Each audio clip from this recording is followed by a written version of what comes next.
Tonight on Primetime Politics, the G7 in Kananaskis. And we're gathering at one of those turning points in history.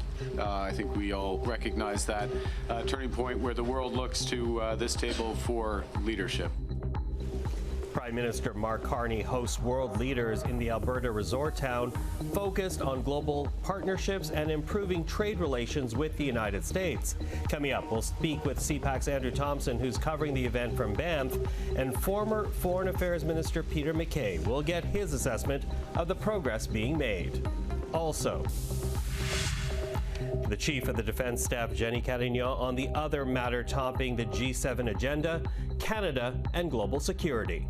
This is Primetime Politics. Hello, I'm Michael Serapio. Well, there might be some good news for Canada as world leaders gather in Kananaskis this week. The meeting is a gathering of the G7 where global trade and international security are discussed. But against this backdrop are some positive musings about solving Canada's trade war with the United States. CPAC's Andrew Thompson is in Banff. That's where the media has been stationed for this meeting of the G7. Andrew, good to see you. So again, this is a multilateral meeting amongst democratic partners, but much of the focus, for us at least, is this relationship between Donald Trump and Mark Carney. Talk to us about the two leaders and what's being said about Canada-U.S. trade as the G7 meets. Absolutely, Michael. The bilateral meeting lasted for over an hour, we're told. As well, the leaders themselves spent about 30 minutes just talking one-on-one. And trade was a big priority, with Donald Trump telling reporters he thinks a deal is possible between the two countries. However, the question was put to him, is there a holdup to getting such a deal done? Here's how the president answered. We have different concepts. I have a tariff concept. Mark has a different concept, which is something that some people like. But we're going to see if we can get to the bottom of it today. I'm a tariff person. I've always been a tariff. It's simple, it's easy, it's precise, and it just goes very quickly. And I think Mark has a more complex idea, but also very good. So we're going to look at both, and we're going to see what we're going to come out with something, hopefully. Now, we didn't hear from the Prime Minister on that exact question, but we did hear from his point minister when it comes to Canada-U.S. trade. That's Dominic LeBlanc. He says the talks were productive. He's confident that progress is being made. And in fact, more high-level cross-border talks are planned for later this week. Also of note, Michael, the Canadian ambassador to the U.S., Kirsten Hillman, she also spoke with reporters here in Kananaskis. She says there's been what she calls a sense of acceleration to all these talks over the last 2 weeks. So, of course, we're going to be watching, since Canada-U.S. trade, of course, of great importance to this country. But, Andrew, interesting here, it's also been noted that this meeting in Kananaskis might prove tricky for, Canadian officials, in part because as the G7 meets, few people can actually predict where the U.S. president might take discussions. And we got a sense of that today, I think, when Trump brought up a country that's not even represented in Alberta this week. That's right. Donald Trump again criticizing the fact that Russia was removed from what was the Group of 8. This had to do with the Russian annexation of Crimea in 2014. Now, today he was blaming Barack Obama and Justin Trudeau, but it should be said that it was in fact former Prime Minister Stephen Harper leading the charge for Canada back then. Here's Trump today, though, asked whether Vladimir Putin should return to this group. Putin speaks to me. He doesn't speak to anybody else. He doesn't want to talk because he was very insulted when he got thrown out of the G8, as I would be, as you would be, as anybody would be. He was very insulted. And, he was thrown out by Trudeau, who convinced one or two people, along with Obama. He was thrown out, and he's not a happy person about it, I can tell you that. So that is the message. One day before G7 leaders are supposed to focus on Ukraine, President Volodymyr Zelensky is expected in Kananaskis, and so we'll be watching closely for the outcome of any potential talks between him and the U.S. president. Yeah, and I think that's very important because while this is a meeting of the G7, other world leaders have been gathered, amongst them Volodymyr Zelensky of Ukraine. And so Ukraine will figure large tomorrow. What else are you watching for as the summit continues in Kananaskis, Andrew?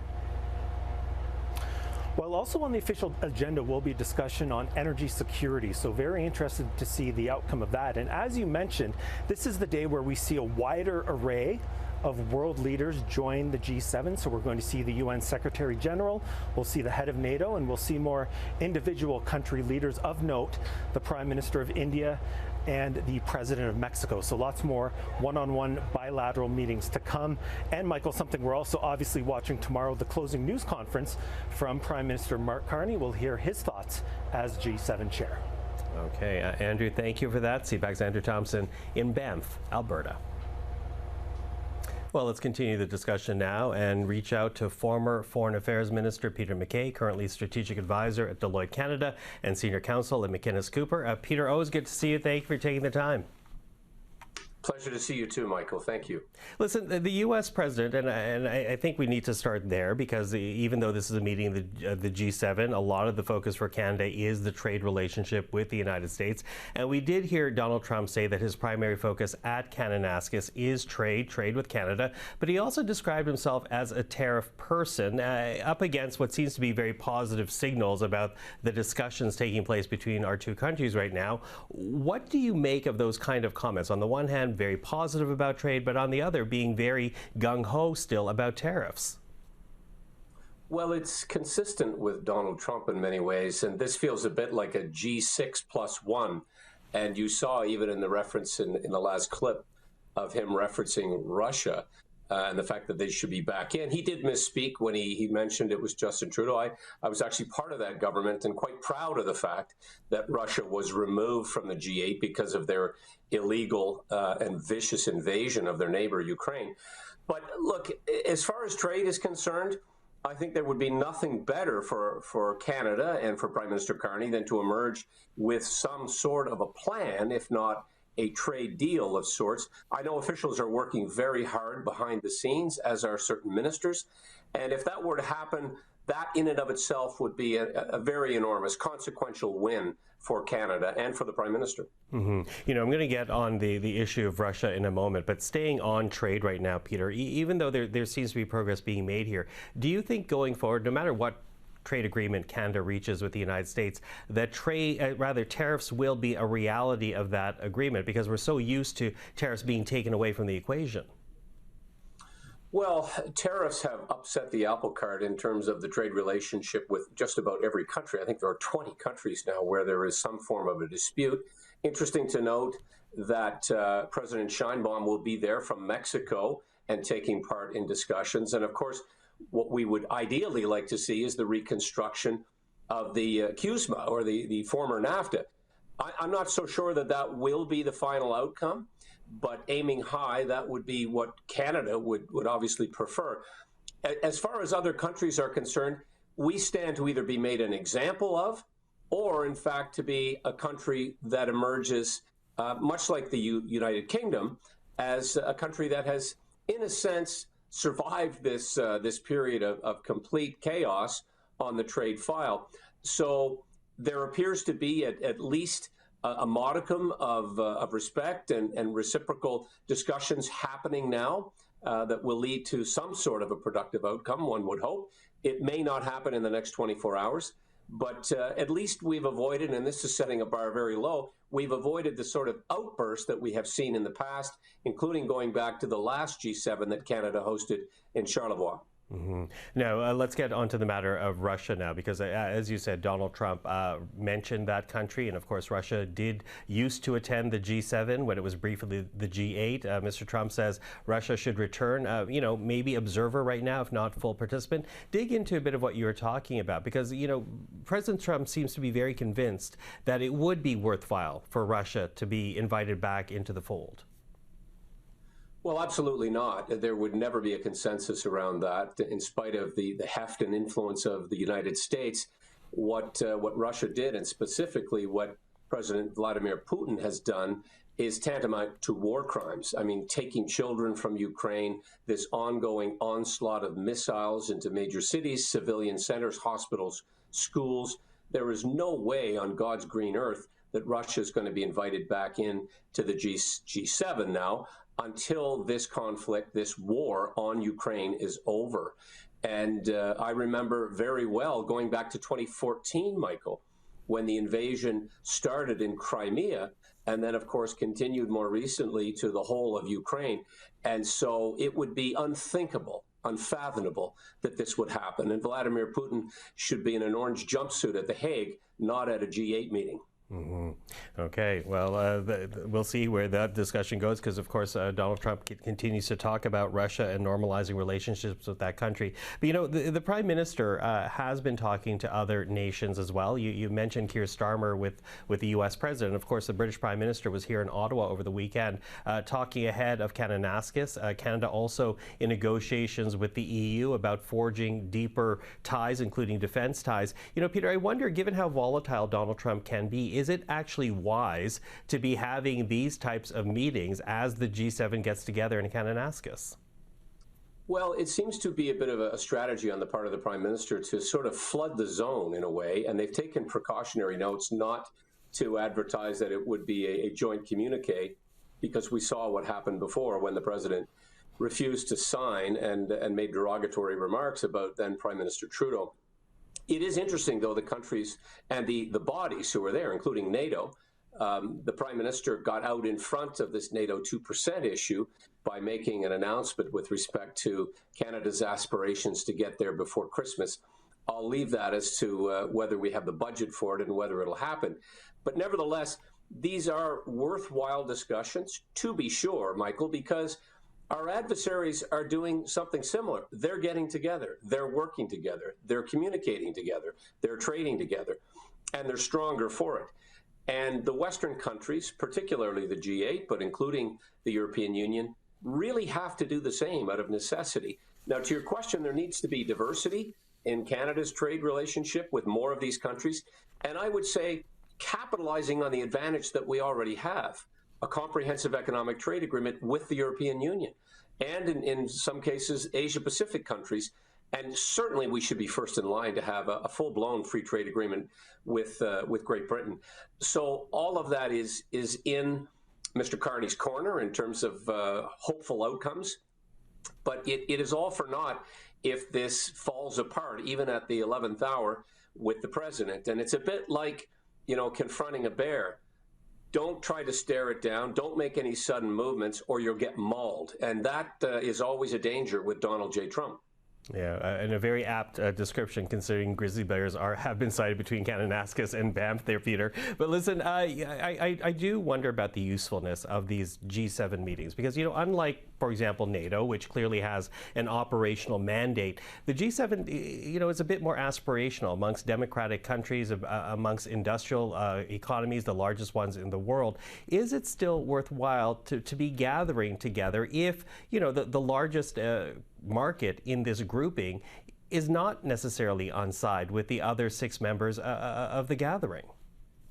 That's a very apt question, Michael, and that, you know, I think will be posed in one way or another to the president before he leaves Kananaskis, and that is essentially, are you with us or against us?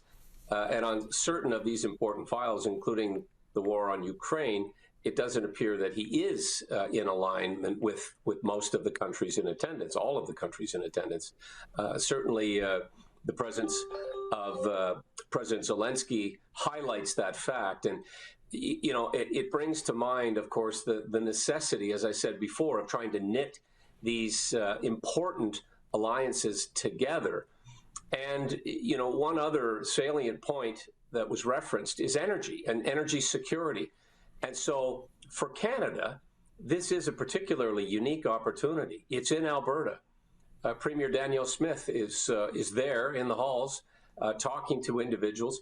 This is a moment in time for Canada to capitalize on our you know, incredible God-given gifts of energy and critical minerals. And so one would hope that amongst the many issues that have forced their way onto the agenda, including the Israeli Iran war, that we will have some FaceTime with other countries to talk about the export of liquefied natural gas and other Canadian natural resources. But it's a crowded agenda. It's a very busy time. Everybody is there with their own personal items and agenda items. And to try to pack this into 24 hours the next 24 hours, I think will not really result in the massive outcomes that we would hope. Yeah, which goes to again the bigger question: what is the purpose of the G7 meetings? And of course, we'll see as the final news conference takes place tomorrow. But Peter, always appreciate the time. Thank you for this. My pleasure, Michael. And I would only say that face-to-face does make a difference in diplomacy, although I'm enjoying this conversation that we're having online. I think that that chance to sit down in person and judge the dynamics and the body language sometimes very helpful in diplomacy, in my experience. Absolutely. Peter, thank you for that. Cheers. Now, while trade and economic policies figure largely in meetings of the G7, defense discussions also take place. And today we did hear from EU officials who say Canada will soon sign a security and defense agreement with Europe later this month. We have started to discuss how we can get even closer in building up our defense architecture. And you know that we have the program SAFE. It's the 150 billion euros for member states for joint procurement of defense military equipment. And there is a possibility for very close allies, friends and partners to join. And here Canada and the European Union are working together to develop and sign then at the summit the Security and Defense Partnership. The Security and Defense Partnership will basically open the door for joint talks with Canada on their access to our SAFE program. Now, we know Canada has been looking to diversify defense agreements with other like-minded countries. And earlier today, I did speak with Canada's Chief of Defense Staff. I asked General Jennie Carignan what she knew about this upcoming deal with Europe. So I don't have the details on the deal per se, but it is clear that we want to be an ally of choice, a credible ally. And we do want to make sure that we have that interoperability with our European partners. So those type of collaboration and partnership are extremely important. Important, as you say, but talk to us a bit more, if you will. What are the benefits of deepening defense and security ties with the EU? Well, at the moment, we have prioritized the United States in a disproportionate manner, although this is absolutely key to a lot of the work that we are doing. There are opportunities that we can look towards with our various partners. So for sure, there is a lot of great capabilities out there that could enable our forces and again enable interoperability with our European partners. And within the NATO context, it is very important. So within the NORAD context with the United States, as we do conduct operations to effect the defense of the continent together, it is important to be interoperable so that that relationship will continue. But also within the context of NATO, this is also part of what we need to do there. Okay, but we are essentially turning more towards the Europeans with the signing of this deal. Does that cause, and I understand what you're saying about this ongoing relationship with the Americans, but does turning to Europe cause tensions with the Americans, for example, on the Golden Dome that Donald Trump keeps talking about, which he seems to want Canada to be involved in? So the Golden Dome is an American term to describe the plan that they want to set in place for the defense of the United States. For us, Canada, we also need to have a plan for the defense of our territory along with the Arctic.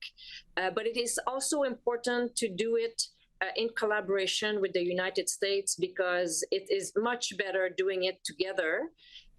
So although the United States have a huge amount of capabilities, they can't do it alone, and having us as a credible partner to the North is hugely enabling to each other. So in terms of detection, in terms of interception of potential threats coming our way, again, that collaboration is key to have a better defense for the whole continent. So does that mean, for example, fighters and ships perhaps with the Europeans and the Golden Dome with the US? Is that what you're talking about here then? Well, the Golden Dome is, for us, it is a defense that we do in a NORAD scenario. That collaboration within NORAD is key. For example, in all domain awareness. So we have to be able to see and detect what could come at us from space, air, maritime, and underwater scenarios. So it is important that how we equip ourselves allow us to better operate together. And our thanks there to Canada's Chief of Defence Staff, Jennie Carignan. You can watch the complete interview on our website, cpac.ca. Well, let's keep the conversation on the G7 going and bring to the conversation right now Roland Paris, Professor of International Affairs at the University of Ottawa, also a former Senior Advisor on Global Affairs to Prime Minister Justin Trudeau. Roland, thank you for joining us again. Pleasure.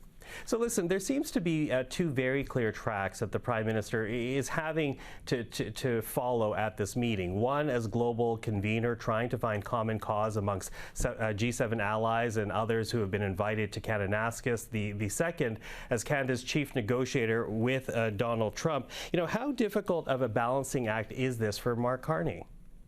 Well, we'll see. It could be quite difficult. As you said, on one hand, he really needs to be a bridge between the rest of the G7 and Donald Trump. He wants this meeting to be a success. And at the same time, he has to advance Canada's interests. And that includes working with these other countries to reduce their reliance on the United States.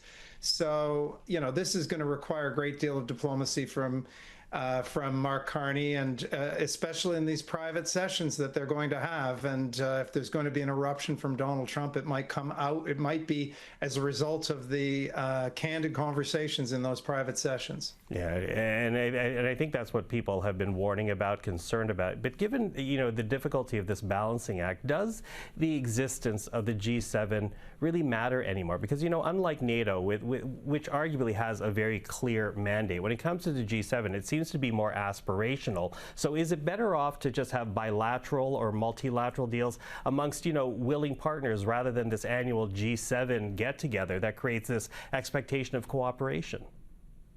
Well, if the leaders themselves didn't think the G7 was useful anymore, then they wouldn't have come out in masse to Alberta for this meeting. I think for the G6, the members of the group other than the United States, it's still very important to try and keep the United States at the table. And that's why what we're likely to see is some agreement on relatively narrow issues where there's still possibility for cooperation. Of course, that leaves a lot of global issues of great importance, of peace and security, of arms control and the like, and climate change. We don't know how much progress there's going to be on that, but it's still important to have these conversations going. And of course, the G7 isn't just the formal summit sessions with those G7 leaders around the table. It's a carnival of bilateral and mini-lateral diplomacy with invited countries. There's going to be a lot of stuff happening on the margins of this meeting too, and a lot of countries want to be speaking to each other, including especially to Donald Trump right now. Mm-hmm. Okay, so for Canada then, if I ask you to dig maybe a bit deeper in what you just said, what opportunity does this gathering in Kananaskis create for Canada? Well, we already saw, even before the meeting began, that the Prime Minister of Great Britain came to Canada, had a meeting with Mark Carney before the G7 started, and they announced that Canada and the UK are going to resume trade negotiations between the two countries, which had been on pause for a while. I'm hoping that that Mr. Carney will also be able to advance Canadian cooperation initiatives with other countries at the same meeting. Of course, he's already had a sit-down meeting with Donald Trump, where they're trying to hash out some kind of agreement between Canada and the United States. And it's important also for Carney, because even though he's known in some countries because of his previous international role, it's his first time as a leader on the big stage, and he's establishing himself, or trying to establish himself, as an important and credible interlocutor for these other countries. So in that regard, too, it can help Canada. Okay, help Canada, although the Prime Minister, as you know, has been criticized for I guess, his guest list to the G7, because he has, after all, for example, invited the Indian Prime Minister, Narendra Modi, to Alberta. What do you make of that guest list and what the Prime Minister is trying to accomplish there? Well, this is yet another balancing act. You talked about the balancing act of trying to manage a meeting as a whole and come up with agreements while also trying to advance Canadian interests. And this is a balancing act between wanting Canada to be re-engaging with countries around the world, in part because, as the Prime Minister says, that we need to diversify our relationships, while at the same time asserting Canada's interests with some very difficult partners, and Modi is one of those partners. So it is an awkward thing to be inviting Modi onto Canadian soil when we've heard that the Canadian intelligence officials believe that the Indian government orchestrated or was involved in some way with the murder of a Canadian citizen in Canada. Canadian and American intelligence officials have suggested that the Indian government was behind, or at least seeking to orchestrate indirectly an assassination campaign in North America. That's pretty bad news. That's a pretty big infringement on Canadian sovereignty. And so I'll be very interested to hear what Mr. Modi says while he's here, and whether he takes the allegations any more seriously and is willing to have India cooperate more fully in the investigation of the murder that took place in Canada. Mm-hmm. So I'm going to admit that this is an imperfect analogy, but it seems then that the Prime Minister is kind of playing this multi-dimensional chess, one with the guest list that's not G7, those who are G7 members, one separately with the American president. So what is the measure of success then for Mark Carney? Because there's not going to be a final communique, which I think people point to as, oh yes, this was accomplished. But without that final communique, what is the measure of success for the Prime Minister? Well, G7 meetings often make incremental progress on certain issues, and we might still see agreements come out in the form of summary statements, even if there's no formal communique. I think that the fundamental measure of success is whether they can all get through this meeting without there being such a severe disruption like the last time we saw Canada host the G7 in 2018, when Trump left the meeting and then was hurling insults from Air Force One, seeking to withdraw America's signature from the summit communique that time. So, I mean, the bar is pretty low. Nobody's expecting huge results from this meeting. But again, there's a G7, the formal elements of the G7, what the G7 as a grouping can produce. And then there's all of the side diplomacy, and there's going to be tons of it. And for many of these countries, it's like near their last chance to have a chance to really make progress on trade deals with the United States, because, on July 8th, the deadline arrives, and there are dozens of countries that are suddenly going to have 50% or are supposed to have 50% tariffs imposed by the United States on their goods. So there's a lot going on in the margins of this. If Canada can get through this and Carney can manage a meeting that doesn't have an eruption, that alone is a victory. Okay. Well, as you say, a low bar, but we're watching very closely. Roland Paris, I always appreciate the time. Thank you for that. Thank you. And that is Primetime Politics for this Monday. I'm Michael Serapio. For everyone here at CPAC, thank you for watching. Primetime Politics is back tomorrow evening. Until then, take care.